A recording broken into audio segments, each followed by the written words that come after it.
श्री कृष्णाय नमः। श्री कृष्णाय नमः। श्री कृष्णाय नमः। Thank you.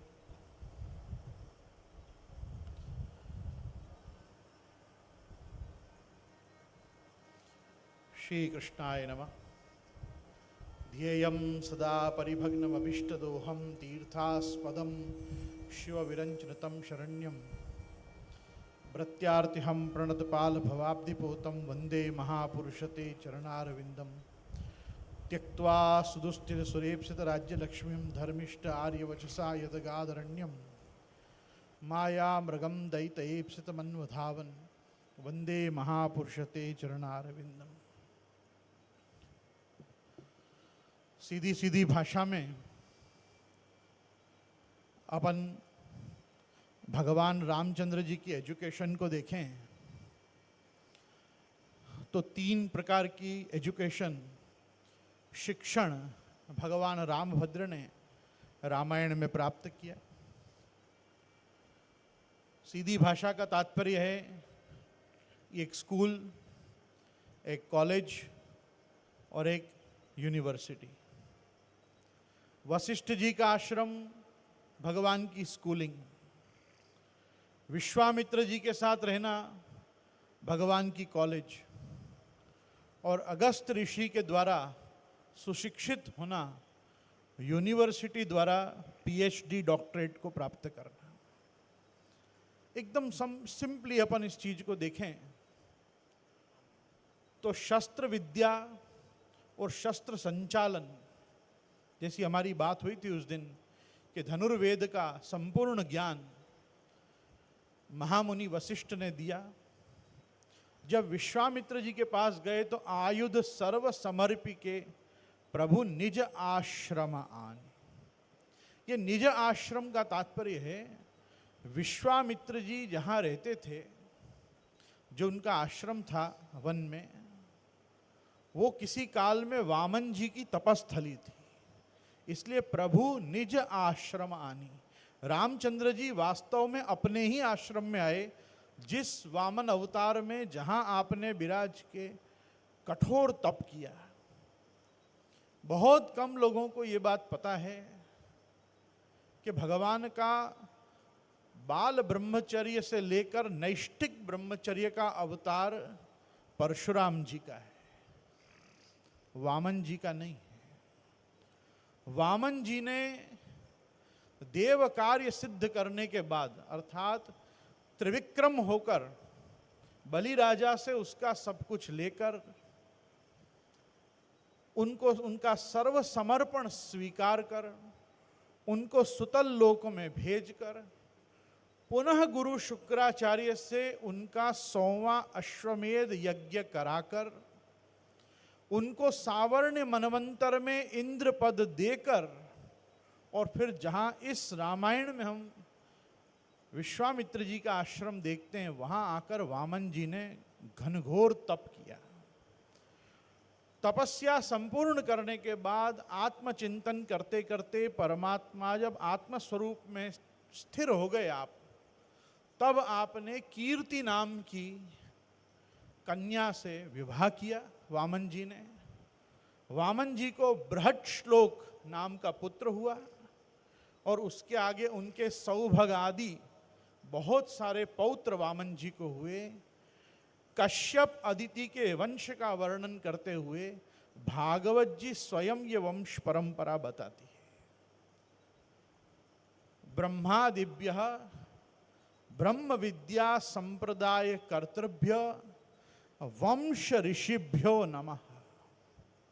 ऋषि तापस थे, ऋषि वानप्रस्थी थे, ऋषि विरक्त थे, ऋषि उपराम थे, लेकिन ऋषि मुनि सन्यासी नहीं थे, सन्यास नहीं लेते थे। ऋषि तापस होते थे, वो तप करने के लिए वानप्रस्थ में जाकर सपत्निक आश्रम करके वहां रहते थे, और उनके भी वंश में आगे बच्चे होते थे। जैसे जमदग्नि को परशुराम जी हुए रेणुका जी से। आप किन्हीं भी ऋषि को देखोगे, जैसे आज हमने ये कथा भी सुनी, भाई अत्रि ऋषि के पास भी अनसुईया जी हैं, अगस्त्य जी के पास भी लोपामुद्रा जी हैं। हर ऋषि की पत्नी है, ऋषि के पुत्र या पुत्री हैं, और ऋषि मुनियों की भी व्यवस्थित वंशावली है, क्योंकि वंश क्रम से ही ब्रह्म विद्या भी आती है, ऐसा बृहदारण्यक और छांदोग्य उपनिषद का निर्णय है।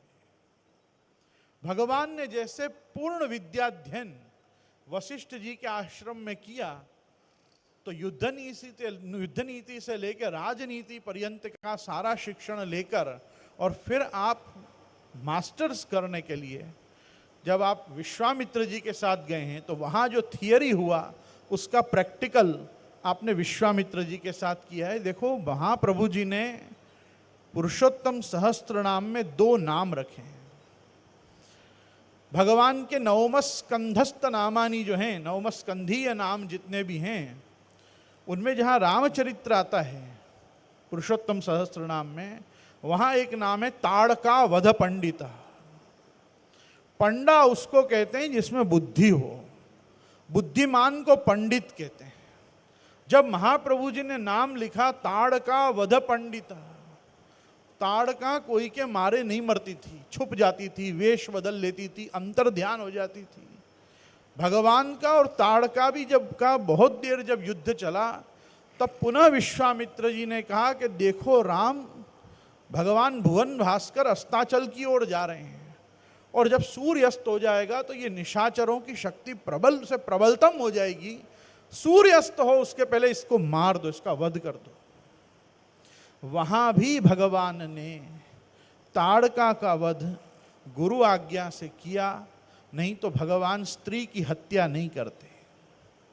जैसे भगवान ने शूर्पणखा की हत्या भी नहीं की, शूर्पणखा के भी लक्ष्मण जी से नाक कान कटवा के, उसका अंग भंग करके, उसको विरूपिणी कुरूपिणी करके और छोड़ दिया कि स्वैरिणी जो है, स्वच्छंदाचारिणी जो है, अभद्र जो स्त्री है, उसको यही दंड मनुस्मृति में दिया है। और मनुस्मृति के मूल लेखक महाराजा इक्ष्वाकु मनु ही है, और वो मनु संस्कृति के आधार पे जो दंड निर्धारित हुआ है, वो दंड शूर्पणखा को दिया गया है। भगवान ने जो वशिष्ठ ऋषि के आश्रम में पढ़ा है, उसका प्रैक्टिकल ही विश्वामित्र जी को करके दिखाया है कि हमने क्या सीखा है। दोनों ही ब्रह्मर्षि हैं, वशिष्ठ भी ब्रह्मर्षि हैं और आप विश्वामित्र भी ब्रह्मर्षि हैं। और वशिष्ठ और विश्वामित्र में आप देखोगे कि विश्वामित्र जी के साथ जब गए हैं तो कितना आप में युद्ध कौशल है। जब ये ताड़का का वध अपनी पंडिताई से करके भगवान ने दिखाया है, तब विश्वामित्र जी को हुआ है हाँ ये योग्य पात्र हैं, इनको अस्त्र दिए जा सकते हैं, इनको आयुध दिए जा सकते हैं। जो शस्त्रधारी राम वशिष्ठ जी के आश्रम से आए थे, अब विश्वामित्र जी के साथ रह के अब वो आयुधों को चलाने लग गए। मतलब now he has been accepted by the DRDO also. अब उनको मिसाइल लॉन्चिंग ये सब सिखाया जा सकता है। जैसे आज की तारीख में हम क्या है कि जिनको guns and rifles and different type of guns and explosive use करना आ जाए, फिर उसको कहा जाता है अब इसको अपग्रेड करो और इसको मिसाइल्स में लेके जाओ कि कैसे by air, by water, on earth कैसे मिसाइल फेंकनी। तो प्रक्षेपास्त्र, अस्त्र विद्या दी, और उसके साथ क्या दिया हमने कथा में भी सुना, बला और अतिबला नाम की विद्या। ये वाल्मीकि रामायण में इसका बहुत सविस्तार वर्णन है। बला उसको कहते हैं कि जिसमें मनुष्य का किसी भी में से निकल जाए, उसमें जले नहीं, असंख्य दिनों तक निद्रा उसको न सताए, भूख प्यास उसके देह में न आए, इनको अति बला कहते हैं। ये 2 प्रकार की विद्या दोनों भाइयों को दी, साथ में सारे आयुध दिए। और आप देखोगे कि यहाँ से निकल के जब आप आगे बढ़ते हैं तो कितने प्रकार के ऋषि मुनि अरण्य कांड में आपको मिलते हैं। और अंतिम जो यूनिवर्सिटी का डीन वाइस चांसलर है वो कौन है? वो अगस्त्य ऋषि हैं।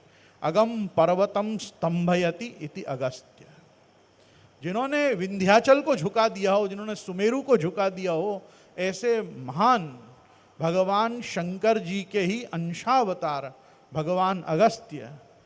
भगवान अगस्त्य और कोई नहीं है, he is the first test tube baby, first test tube baby हैं। मित्रा वरुण नाम के देवता ने, मित्र अर्थात सूर्य ने और वरुण अर्थात जल के देवता ने, इन्होंने मिलके एक पॉट में, एक कलश में अगस्त्य ऋषि को जन्म दिया। ये first test tube baby in the world अगर कोई हो तो वो अगस्त्य ऋषि हैं। अगस्त्य ऋषि ने बड़े होकर महादेव जी को प्रसन्न करके, इंद्रादि देवताओं को अपने तप से प्रसन्न करके ये सारे आयुधों के संचालन, विसर्जन, आवाहन आदि के कीलन, उत्कीलन आदि सब प्रयोगों का संग्रह कर रखा था। आपके पास आयुध तो हों, पर उनको चलाने के लिए उनको किस कोड से उनको अपन कहते हैं ना अनुप्राणित करके और उनको यूज किया जाता है, वो टेक्नोलॉजी सीखने के लिए अगस्त्य ऋषि के पास जाना जरूरी था। भगवान का जो मूल कोदंड है, सारंग धनुष, वो भी अगस्त्य ऋषि के पास ही था। तीसरा जो धनुष है, महादेव जी का धनुष तो तोड़ दिया, वैष्णव धनुष खींच के परशुराम जी को ही दे दिया, और तीसरा धनुष जो आपको प्राप्त हुआ वो भगवान अगस्त्य से प्राप्त हुआ। ये भगवान नारायण का मूल धनुष है, जिससे भगवान देवासुर संग्राम करते हैं। अब पता है कि ये करने वाले हैं संग्राम, महासंग्राम, तो उनको दिया। और आप देखो, हम जिस आदित्य हृदय स्तोत्र का अभी वर्णन सुने शास्त्री जी के मुख से, आदित्य हृदय क्या है? आदित्य हृदय एक ऐसी प्रोटेक्टिव शील्ड है, जैसी आज अलग अलग देश किसी अन्य देश से आने वाली मिसाइल को मार्ग में ही डिस्ट्रॉय कर दे और इस देश पे गिरने न दे, वो जो टेक्नोलॉजी आज अपन ने इजराइल से लेके अपने को सेफगार्ड कर रखा है, या अपने साइंटिस्टों ने भी जो चीज़ डेवलप की है, वो प्रकार की टेक्नोलॉजी आदित्य हृदय के द्वारा, आदित्य हृदय मतलब आदित्यों की संख्या 12 है। 12 प्रकार के सूर्य अपने को 12 महीना में, 12 मास में दर्शन देते हैं। ये कौन से समय से सूर्य के कैसे प्रकाश का प्रयोग करना जिससे एक प्रकार का कैमोफ्लेज डेवलप हो और मिसाइल दूसरी ओर डिस्ट्रैक्ट हो जाए, अपने टारगेट तक न पहुंचे, वो काम कराने का काम आदित्य हृदय का है। जब ये रावण, कुंभकर्ण, मेघनाद आदि बड़े बड़े अस्त्र छोड़ेंगे तो वो अस्त्र या तो रामचंद्र जी तक पहुंचे नहीं, और या पहुंचे तो उस शील्ड से, उस पावर ऑरा से टकरा के वहीं डिस्ट्रॉय हो जाए। वो चीज को देने का कार्य अगस्त्य जी का है, क्योंकि उनको स्तंभन, कोई चीज को रोकने की विद्या आती है, जो पर्वतों को, नदियों को, समुद्र को पी जाए। ऐसा जो महामुनि है वही एक ऐसी विद्या बता सकता है कि आपको नेचुरल कैलेमिटी, जिससे नेशनल डिजास्टर हो सकते हैं, उसको कैसे रोकना जिसको आता हो, उसके पास जाके भगवान कह रहे हैं आपको पता है अब आगे क्या होने वाला है, इसलिए आप मुझे अब वो सारे कोड्स दे दो जिनको डी कोड करके मैं अब मेरे पास जो विश्वामित्र की दी हुई समस्त मिसाइल्स हैं उनका यूज कर सकूं, उनको एक्टिव कर सकूं, और उन लोगों के द्वारा छोड़ी हुई जो मिसाइल्स हैं उनको मैं इन एयर ही डिस्ट्रॉय कर सकूं।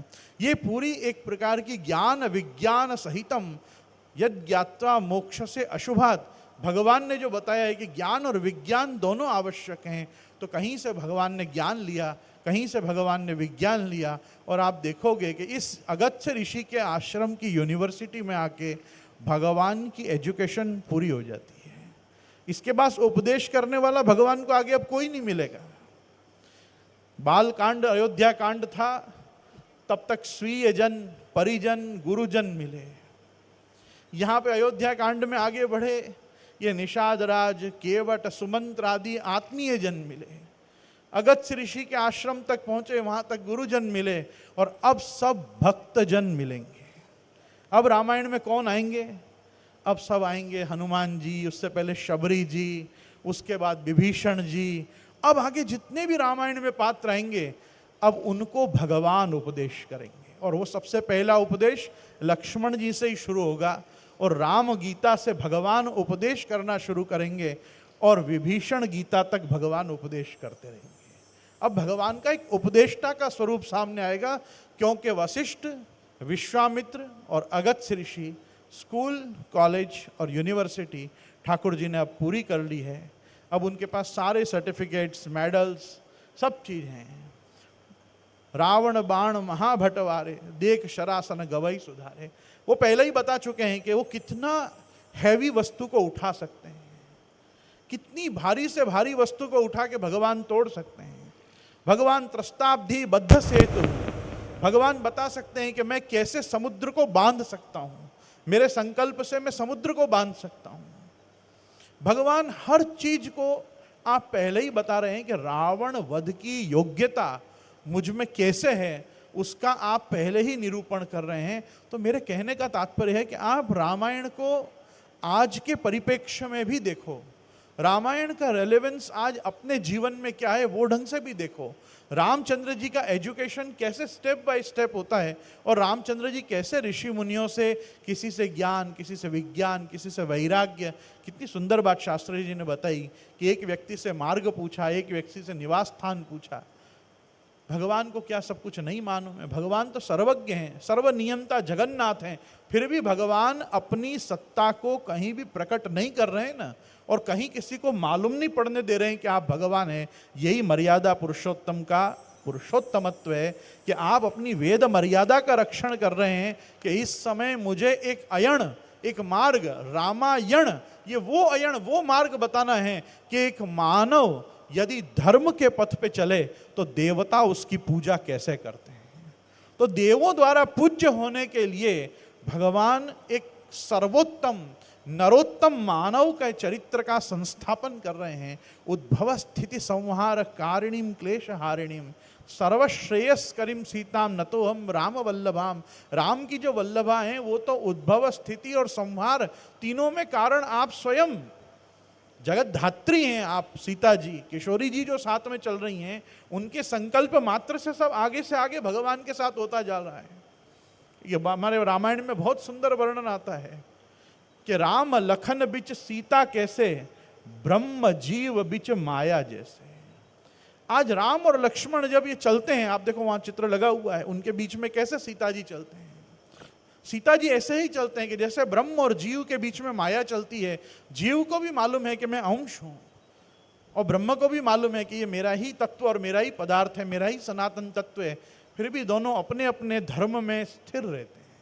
राम राम के ईश्वर धर्म में स्थित रहते हैं, लक्ष्मण जी अपने सेवक धर्म में स्थित रहती हैं और स्थिर रहते हैं, और सीता जी अपने एक पतिव्रता स्त्री के रूप में रहते हैं। एक रामायण के आदर्श के स्थापनाओं की परिकल्पना देखो कि सीता जैसी पतिव्रता को अत्रि की पत्नी, सतियों में सर्वश्रेष्ठ ऐसी अनसुईया जी उपदेश कर रही हैं। आप देखो, क्या सामने सीता जी को यह उपदेश की आवश्यकता है?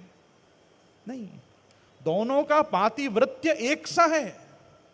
सीता जी का जैसा पातिव्रत्य है वैसा ही अनसुईया जी का है, जैसा अनसुईया जी का है वैसा ही सीता जी का है। फिर भी दोनों उत्तम कोटि के भगवत भक्त उत्तम गुणों की चर्चा करके रामायण की सर्वोत्तमता का निरूपण कर रहे हैं। यहां एक पात्र बड़ा और एक पात्र छोटा नहीं है, समान पात्र एक दूसरे में रस डाल के देख रहे हैं कि उतना का उतना रस भर रहा है कि नहीं। किसी को उपदेश की आवश्यकता रामायण में नहीं है, सबको उपदेश की आवश्यकता महाभारत में है। रामायण में कौन कारण नहीं है राम के राजा बनने में, और महाभारत में कौन कारण नहीं है सत्यानाश होने में। आज इन्होंने ये पातिव्रत्य धर्म की और स्त्री को जो उपदेश अनसुईया जी ने सीता जी के माध्यम से समस्त स्त्री जगत को किया, तो मुझे एक हास्यास्पद श्लोक याद आया, और वो वास्तव में वो परिस्थिति समाज में है, इसलिए मैं उसको यहाँ पे खुलासा के साथ बोलना चाहूँगा। कृत युगे रेणुका कृत्या त्रेतायाम जानकी तथा द्वापरे द्रौपदी कृत्या। त्रेता युग में, सत्युग जब आया, तो जमदग्नि ऋषि के संहार के बाद, उनके वध के बाद रेणुका जी ने 21 बार अपनी छाती कूटी, और वो चित्र देखा, वो सीन देखा परशुराम जी ने, और संकल्प ले लिया कि मैं 21 बार क्षत्रियों का संहार करूंगा। एक कार्तिवीर्य अर्जुन नाम के राजा के कारण 21 बार क्षत्रियों का संहार परशुराम जी ने कर दिया। तो रेणुका जी उस समय कृत्या, कृत्या मतलब राक्षसी सिद्ध हुई। कृत्या मतलब एक ऐसी व्यक्ति सिद्ध हुई कि जिनके कारण उस युग में सर्वनाश हुआ। तो कृतयुगे रेणुका, कृतयुगे रेणुका कृत्या। त्रेतायाम जानकी तथा, त्रेता में सबसे बड़ा कोई युद्ध हुआ हो तो राम रावण का युद्ध हुआ। एक जानकी जी का हरण करके वो ले आया, उसमें पूरा निशाचर वंश, असुर वंश निकंदन हो गए भगवान राम, और पूरा असुर वंश पूरा हो गया, दानवों का, दैत्यों का वंश। तो त्रेता में तो कृत्या कौन बनी? वो तो साक्षात सीता जी उसमें कारण बनी। द्वापर में सबसे बड़ा युद्ध कौन सा हुआ? महाभारत का युद्ध हुआ। 18 अक्षौणी सेना आपस में टकराई और सब कुछ खत्म हो गया। उस समय कौन कृत्या बनी? उस समय तो द्वापर में द्रौपदी कृत्या। द्रौपदी और दुर्योधन के एक गंदे भद्दे मजाक के कारण अंधे का पुत्र अंधा और समस्त जगत की स्त्रियां विधवा हो गई उस काल में। तो शायद एक ऐसा हास्यास्पद श्लोक कहते हैं कि कृतयुगे रेणुका कृत्या त्रेतायाम जानकी तथा द्वापरे द्रौपदी कृत्या कलौ कृत्या ग्रहे ग्रहे। कलयुग में तो हर घर में एक राक्षसी बैठी है, वो ऐसी ऐसी मंत्रणा करती रहती है कि मंथरा की आवश्यकता नहीं पड़ती। तो कहने का मेरा तात्पर्य इतना ही है कि आज ये उपदेश से कहीं पे भी शास्त्रकारों ने स्त्री के महत्व को, स्त्री के स्वरूप को घटाया नहीं है, अपितु अपनी जवाबदारी, जिम्मेदारी का एहसास कराया है कि आपको वो संकल्प लेने हैं कि जिनसे परिवार की संपन्नता, स्वस्ति और समृद्धि बनी रहे, इसकी संपूर्ण जवाबदारी स्त्रियों के हाथ में है। इसका एक दिग्दर्शन शास्त्र ने कराया है। तो मैं आप सभी को यही कहना चाहूँगा कि महाप्रभु जी, श्री ठाकुर जी अपने ऊपर कृपा करें, अपन लोगों में सद्बुद्धि आए और इन अत्रि की पत्नी अनसुईया और राम पत्नी सीता और रावण पत्नी मंदोदरी आदि ऐसी स्त्रियों के, ऐसी सती स्त्रियों के, मेघनाद की पत्नी सुलोचना, ये सब सती हैं। ये सब ऐसी हैं कि जिनके पातिवृत्य में लवलेश मात्र भी कहीं कोई खोट नहीं है। ये रामायण ऐसा अयण है कि जहां हर पात्र सुपात्र है। अभी यहाँ बहुत विस्तार से नहीं हुई थी समयाभाव के कारण अहिल्या जी के उद्धार की कथा। अहिल्या जी जो हैं, इनको वाल्मीकि जी ने इनका कोई बहुत स्तवन नहीं किया। पापाचारणी, दुराचारणी, ऐसे सब शब्द का प्रयोग वाल्मीकि जी ने किया, तुलसीदास जी ने नहीं किया। तुलसीदास जी ने इनको बिचारी कैटेगरी में रखा अहिल्या जी को। पता है क्यों? क्योंकि भगवान ने गीता जी में कहा है, अपि चेत सुदुराचारो भजते माम अनन्य भाग साधुरेव स मंतव्य सम्यक व्यवसितो ही सहा। अपि चेत सुदुराचारो, कोई दुराचारी रहा हो तो रहा हो, लेकिन मेरा अनन्य भजन करने लग गया ना, अब मैं उसको साधु मानूंगा। तुलसीदास जी ने भी विचार किया, अहिल्या जब श्रापित हुई थी गौतम ऋषि के द्वारा तब पापाचारिणी थी, तब दुराचारिणी थी। इंद्र ने जब उसके साथ समागम किया तब जो किया सो किया। अब तो भगवान ने उसका त्रेता में उद्धार कर दिया है, अब उद्धरित जीव को हम क्यों गाली दें? जिसका उद्धार स्वयं परमात्मा भगवान रामभद्र कर चुके हैं, जिनके चरणारविंद का स्पर्श हो चुका है। और आप देखो अलग अलग प्रकार की रामायणों में अलग अलग वर्जन मिलते हैं, लेकिन वाल्मीकि रामायण में तो इतनी गजब की बात अहिल्या जी के प्रसंग में बताई गई है कि आपको राम के रामत्व के ऊपर दुगनी श्रद्धा हो जाएगी। वाल्मीकि जी कहते हैं कि जिस समय गौतम जी के आश्रम में, जहां पे पत्थर के रूप में अहिल्या जी पाषाणवत पड़ी हुई थी, उस आश्रम में आपने प्रवेश किया, आपके चरण धूलि के प्रताप से आश्रम में प्रवेश करते ही अहिल्या जी जो हैं वो पत्थर का अपना पाषाण जड़ रूप छोड़ के स्वरूप ऋषि पत्नी के रूप में आप साकार हो गई। और ऐसा क्यों हुआ? क्योंकि विश्वामित्र ने कहा कि राम अपने को उसका उद्धार करना है, और रामचंद्र जी ने मन में विचार किया कि मैं क्षत्रिय राजकुमार हूं, एक ब्राह्मण स्त्री के माथे पे पैर कैसे रखूंगा। भगवान ने आश्रम में प्रवेश किया और वहां उद्धरित हो गई। भगवान ने उनके माथा पे पैर नहीं रखा। भगवान ने इसलिए पैर नहीं रखा क्योंकि भगवान को सर्वदा इस बात का बोध है कि ये जो मेरा अवतार है ये क्षत्रिय वर्ण में है, और वर्णतः वो मुझसे श्रेष्ठ हैं, वो ऋषि पत्नी हैं। श्रापित हैं तो क्या हुआ? ब्राह्मणी हैं। और ब्राह्मणी कौन होती है? आत्ममाता, गुरो पत्नी, ब्राह्मणी, राजपत्नी का, धेनु, धात्री तथा पृथ्वी सप्तैते मातृका स्मृता। शास्त्र कहता है ये 7 प्रकार की माता हैं, उसमें किसी भी ब्राह्मण की जो स्त्री है वो भी माता है। अगर ये ब्राह्मण की स्त्री है और श्रापित है तो भी मैं इसके ऊपर पैर नहीं रख सकता हूं। भगवान ने उस शिलाखंड पे पैर रख के उसका उद्धार नहीं किया।